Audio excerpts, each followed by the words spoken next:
Let me say something else real quick. Welcome back to the next video in this series, but I felt compelled to say this real quick.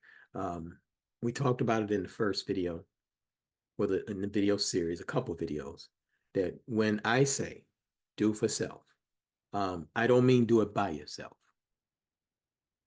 That's one of the biggest problems in our community.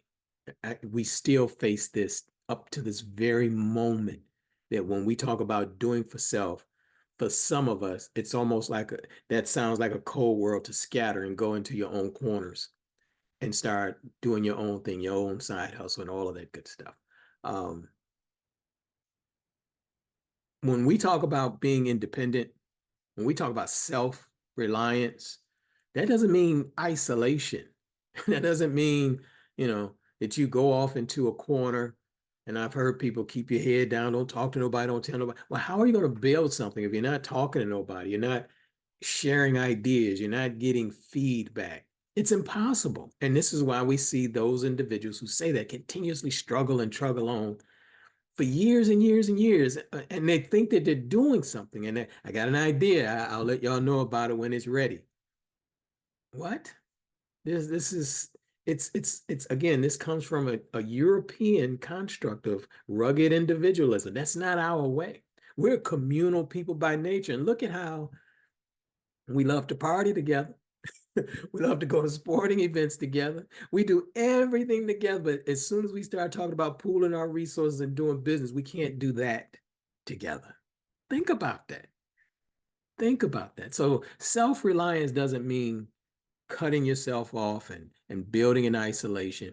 It just simply means taking responsibility. We said this in the last video, taking 100% responsibility and control and ownership of what it is that you're doing. It means contributing, right? You heard me in the last video talking about adding and creating value. We have to contribute to others. That's a part of the meaning and purpose of life, right? We talked about creating and adding value, but now you have to be a contributor to something that's bigger than yourself or to other people. That's what gives you joy. That's how the human being works. And this is why we have to have these discussions so that we can get clarity on how we should be functioning as human beings when we're talking about doing for self. We were never meant to build in silos and be by ourselves. And we've seen it from when we talk in Kwanzaa and all of the principles that we get from Africa. And we always talk about collective economics. It's something we talk about, but it's so difficult for us to practice. It's so powerful, but difficult for us to practice. And again, my opinion is because we have this skewed view of what do for self means. And that's why I say, well, let me come right back in this video because I want to make sure that I clean this up. Because when we do for self together, we build businesses that are better. We build businesses faster. We grow our money smarter. And we move people along faster and more, what's the word I'm looking, smoothly as a unit when we do it this way. When we're disjointed and everybody's all over the place, we kind of, we tend to bump into each other. We have these crashes, and then before you know it, I don't mess with him, I don't mess with her. And most of that stuff could have been avoided. It is completely unnecessary. This is what our ancestors practiced. Most of us keep talking about, some of us even say we talk to their ancestors. You can't tell me that the ancestors are telling you to build in a silo. We marvel at, and I hate this term, and I'm gonna create a video about Black Wall Street because I don't like the fact that we call it Black Wall Street. Again, it's another video, and I'll do that soon. But Black Wall Street, or Tulsa, was built on collective economics. It was built on entrepreneurship and collective economics. That's how it was built. In fact, that's how, after the Emancipation Proclamation, over 60 towns, Black towns, were constructed on that. They didn't get government grants. They weren't getting funding. There was no angel investors. They went out with the entrepreneurial spirit and collective economics and built towns, cities that became the envy of white people. And white people came and burned them down because we were building. Again, it's another video coming soon.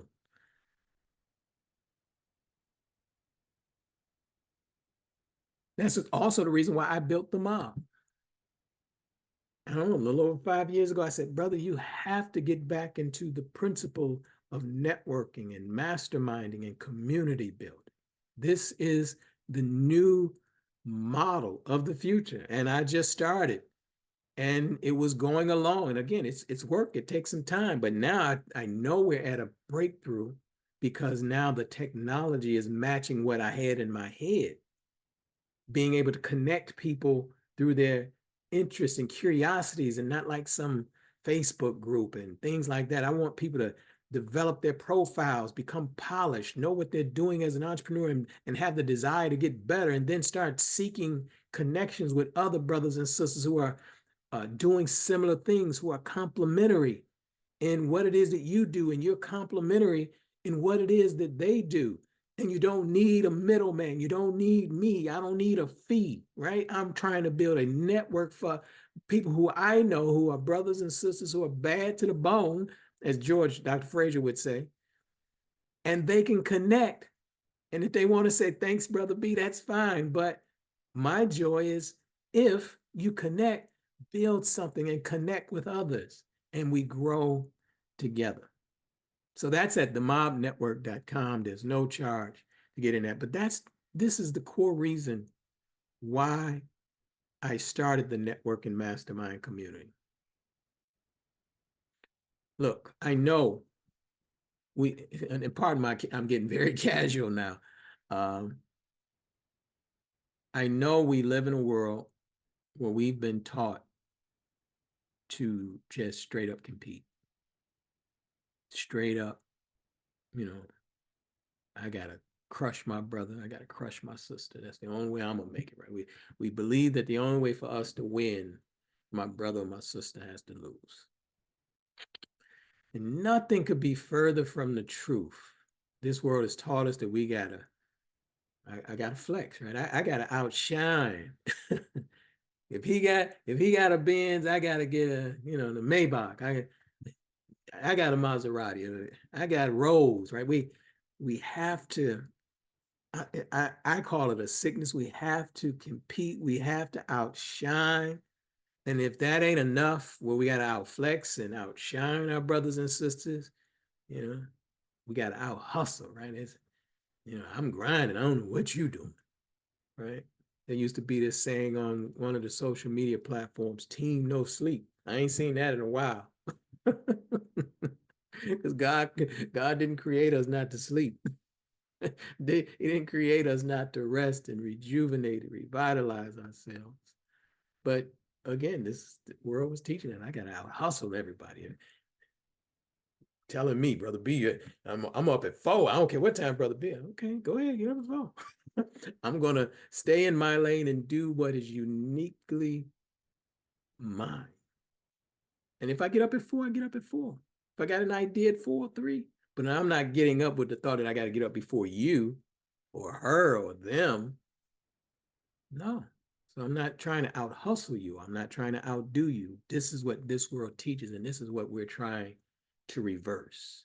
We have to begin to think on networking, community, masterminding, joint venturing, strategic alliances, collaborations, partnerships. That's, I mentioned how our value nowadays is in our intellectual property and our ability to solve problems. So This is a part of that currency as well. Our collaborations, our partnerships, our networks, in addition to the IP that we have, right? So I don't know, you can say one of them is $100 bill or one is a $50. It's the currency. This is the money, the pool of money that we have to utilize in the future. This is the currency. It's our partnerships, our networks, our collaborations, our intellectual property, the way that we are able to express ourselves and connect.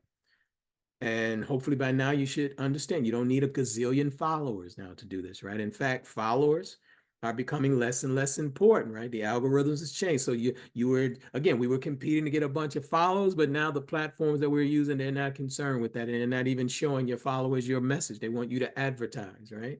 So how do you connect with the people that you got all of these followers? Now it's about, again, the IP, the content that you create, the messaging, the value that you bring is what's going to start attracting people to you.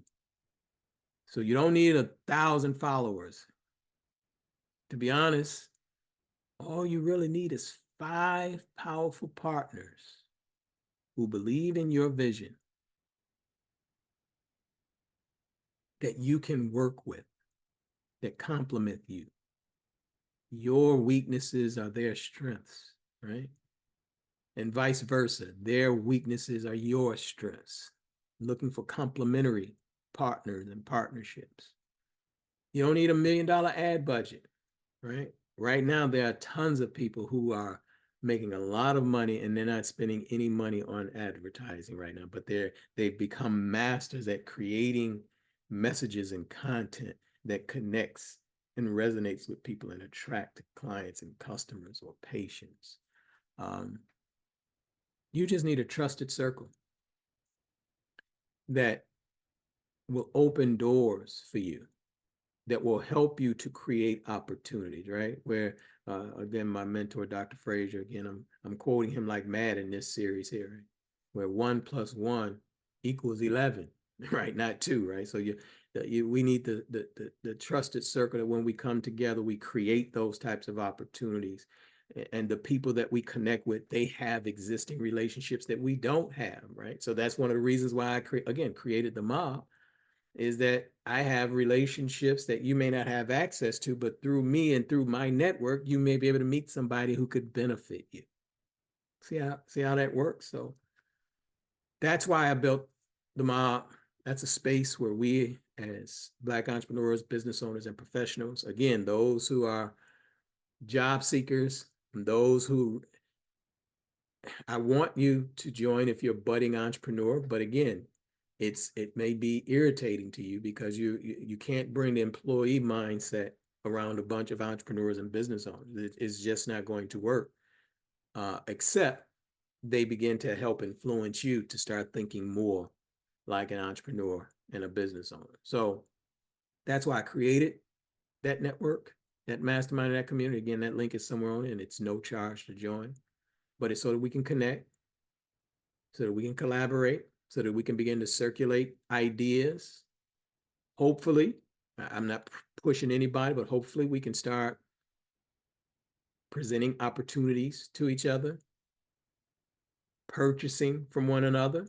Again, these things are not mandatory. And so again, if anybody's in the group pushing that, report them. Or if I see it, I'm going to put you to the side and say, I don't mind. Again, I want you to post. I want you to share. I even want you to promote what it is that you do. But I don't want anybody coming into the community and it's like you grabbing people by their collars and putting them up against the wall saying, buy my stuff, or you ain't Black. And, all of that madness we have to get rid of. But provide value, and someone will invest their time and their money and their resources with you. And that's how we begin to circulate the dollars. Because the truth is, there's an African proverb, I believe it's an African proverb, said you can go fast alone by yourself, but you go far together. And in the do for self economy, it is only going to work. Only going to work. I'm talking about the macro for us as a people. It's only going to work if we think about the collective economics program. And you can see that in a bunch of our leaders, right? It's the same program. Collective economics, that's something that I don't care who, Marcus Garvey, Elijah Muhammad, I don't care who you follow.